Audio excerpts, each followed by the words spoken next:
মাননীয় স্পিকার, আজকে আমাদের জন্য একটা শোকাবহ দিন।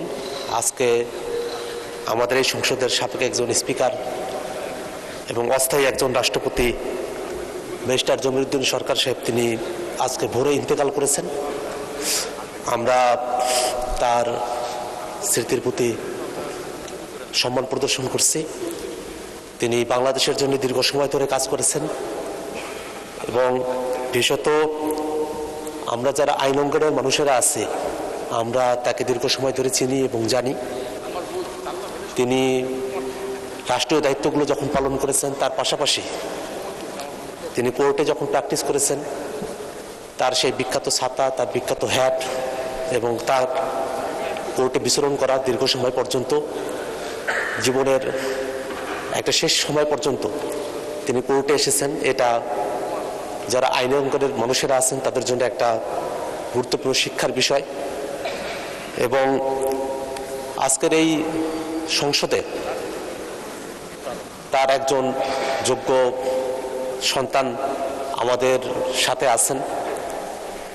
আমরা তার প্রতি এবং তার পরিবারের প্রতি শোক প্রকাশ করছি।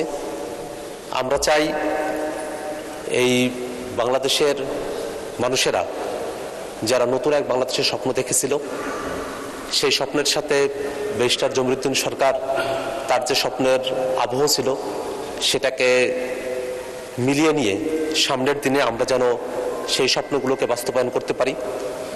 আমরা বাংলাদেশের সামগ্রিক প্রেক্ষাপটে তার অতীত জীবনের সমস্ত কর্মকাণ্ড এবং তার সমস্ত অনুপ্রেরণাদায়ী যে বক্তব্য এবং তার অনুপ্রেরণাদায়ী কর্মকাণ্ড সব কিছুকে একটা ইতিবাচক দৃষ্টিকোণ থেকে সংরক্ষণ করার মধ্য দিয়ে সামনের দিনে আমরা বাংলাদেশের জন্য আরও ভালো একটা উদাহরণ যদি তৈরি করতে পারি সেটা আমাদের জন্য, বাংলাদেশের জন্য ইতিবাচক হবে।